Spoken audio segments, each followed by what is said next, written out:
All's Well That Ends introduces us not to the Doctor's theme, for that would be a few years off, but what I like to call the Doctor's motive. This rising, four-note, gestural motive doesn't really make a melody per se in this piece, but it does create movement and variation over the steady accompaniment.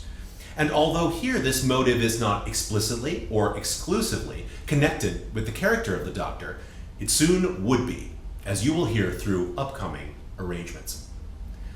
3 musical segments make up this Doctor's theme prelude, 2 from The Ark in Space and 1 from the Sontaran Experiment. These 2 stories were the product of an experiment in creative budgeting by outgoing producer Barry Letts and incoming script editor Robert Holmes. Ark in Space was made solely in the studio, and Sontaran Experiment was completely on location, but with the same director and supporting crew. It may be that this is why Simpson created some musical continuity between these 2 stories. Although The Ark in Space is more synthesizer and electronics-based music, whereas the orchestration of the Sontaran Experiment is more acoustic and more akin to the Genesis of the Daleks score that followed. It's also true that the second story was recorded before the first. Now, this doesn't mean that Simpson recorded his music in that order as well, and although I couldn't find any information as to music recording dates, maybe you all can help me. To my ear, the second story's musical connections seem like recalling the first, rather than the other way around. In part 1 of The Ark in Space, the Doctor and Harry manage to deactivate an auto guard that shoots bolts of 500,000 volts. But not before Harry loses both of his shoes, and the Doctor's hat and scarf are casualties. The first segment of my arrangement begins as they warily emerge from behind a table, and the Doctor laments the damage to his scarf, which was knitted by the witty little knitter, Madame Nostradamus. As I mentioned, very similar music to this introduction occurs in the Part 4 music, so I included them both as a nice contrast between the insistent rhythm of the motive music. We open with an impish, pleasingly dissonant, falling set of 3 notes by 2 keyboards, one of which resembles the delicate bell sound of a celeste. There may be a vibraphone in there as well. The upper notes are very consonant by themselves, but the harmonization underneath is at half steps, displaced by an octave, that is, minor ninths and major sevenths.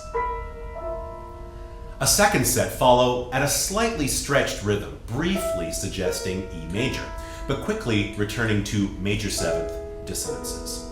This time, the upper notes are less consonant, tritones.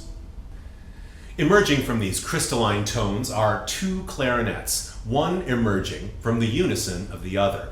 The E natural suggests the dominant of the harmony to come, with the upper clarinet line rising almost in the reverse of the earlier notes, ending on the minor ninth. With a light but firm timpani playing 5-1, the main groove of the piece begins. The timpani introduces each measure in the same manner, while the horn and clarinet ensemble plays a quartal harmony, the 5th root and the 4th above the bass. It consistently beats out 4 counts each measure.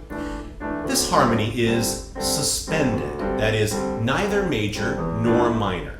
It hovers expectantly while we wait to hear if it resolves. It doesn't really.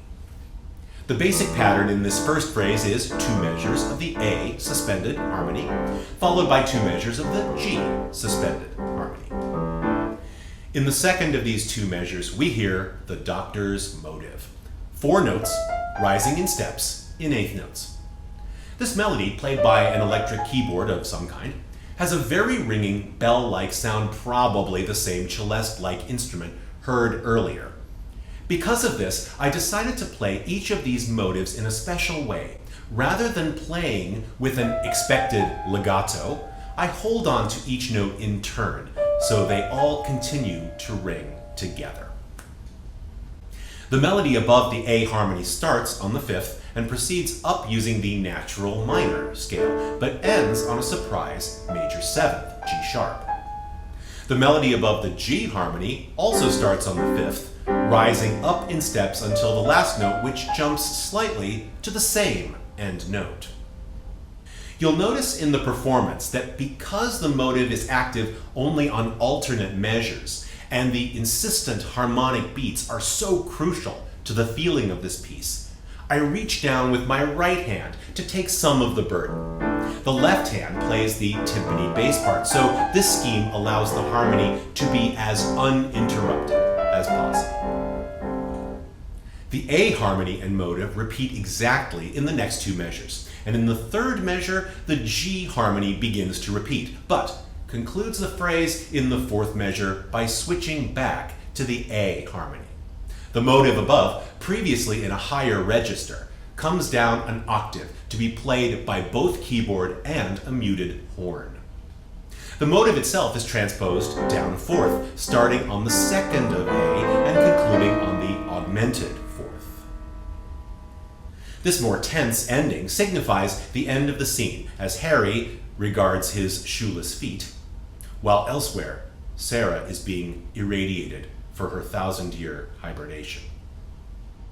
In my original transcription, I patched the music from the Sontaran experiment into the Ark in Space Part 4 music, and this was to solve a problem. As heard there, the motive music repeats the first 6 measures before moving on to new music, and clearly this was needed as a vamp to bring it up to the needed length. This made for boring, repetitive music when heard alone, so replacing it with the variation heard in the second story made for a slightly more interesting piece. Once I elected to include the Ark in Space Part 1 music in the final arrangement, I could use the held chord as a 2-second interregnum between that and the music from Sontaran Experiment. To recommence proceedings, I included a sharp timpani hit, which introduces the music in that second story. In imitating the timbre of the timpani, I play the octave E staccato and delay pressing the damper pedal an eighth of a beat, so it only half catches the note. The first two measures of this variation are identical to the Ark in Space music, but in the next two measures, the harmony transposes up to B rather than down. The melody also transposes up, starting on the 5th, ending on the major 7th, although one of the steps in between is different than the previous A harmony motive. The next 4 measures will repeat this harmonic pattern, but the motive starts varying its shape. Under the new A harmony, the motive starts on the 4th and rises up to the minor 7th. Under the concluding B harmony, the motive jumps up to start on the root and passes through the minor 3rd up to the 4th. So a hint of minor in this suspended harmony. Here, the final sounds are held for 1 extra beat, and in the actual program, another sharp timpani hit finishes the segment. I decided not to include that because I wanted a smooth segue back over to the Ark in Space Part 4 music, which was to follow.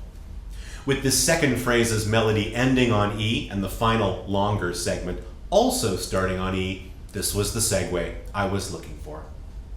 The falling, impish gesture similar to the beginning of Part 1 music occurs here, but more consonant now that the threat is over. Octave E naturals begin and end the first set, while the center sound gives a twinge of dissonance with a major 9th. The harmony of the second set of 3 is more colorful, but not particularly dissonant. The notes add up to B-flat, half diminished. After another 2-second hold, the clarinets return with almost the identical line from before. The second note is changed from a perfect 5th to a tritone. Another development from the Part 1 music is that the minor 9th resolves to the octave before the motive music resumes. Again, we get the same 6 measures of motive music heard in Part 1, And as I mentioned in the actual program, those measures are repeated and I have edited that out of my arrangement.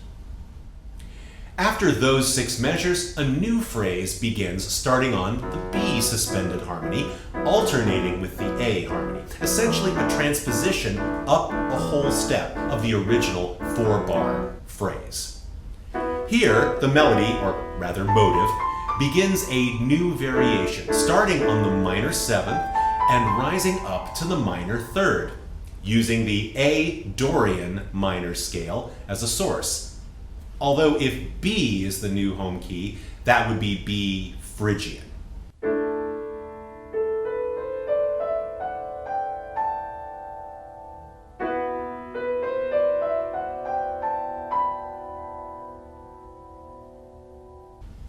Take your pick.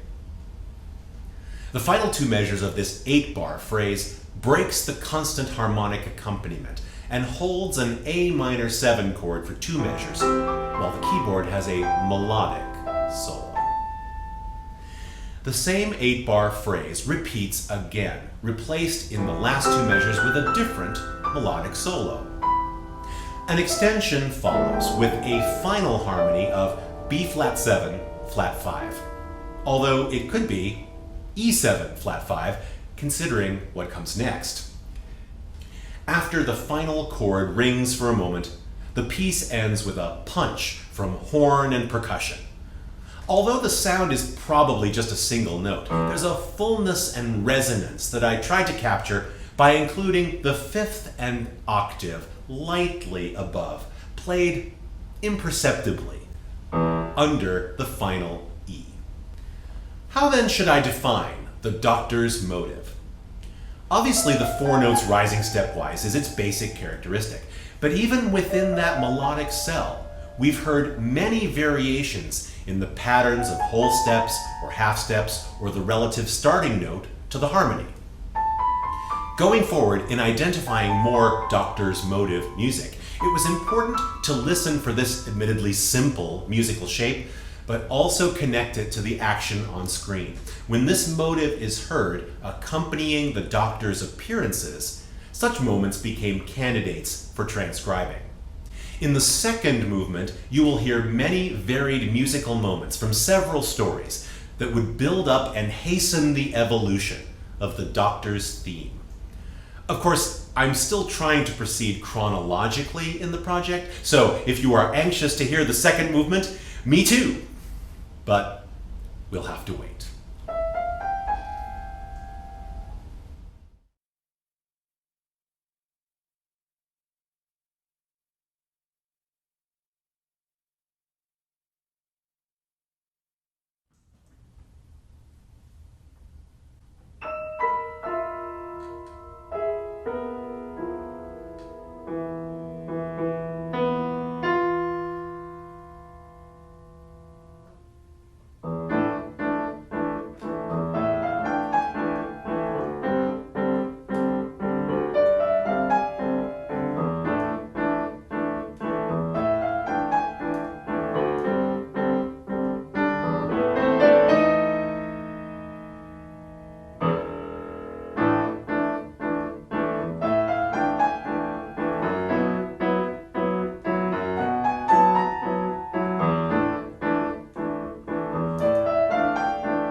I hope you enjoyed learning more about All's Well That Ends, episode 25, part 2 of the Dudley Simpson is Doctor Who project.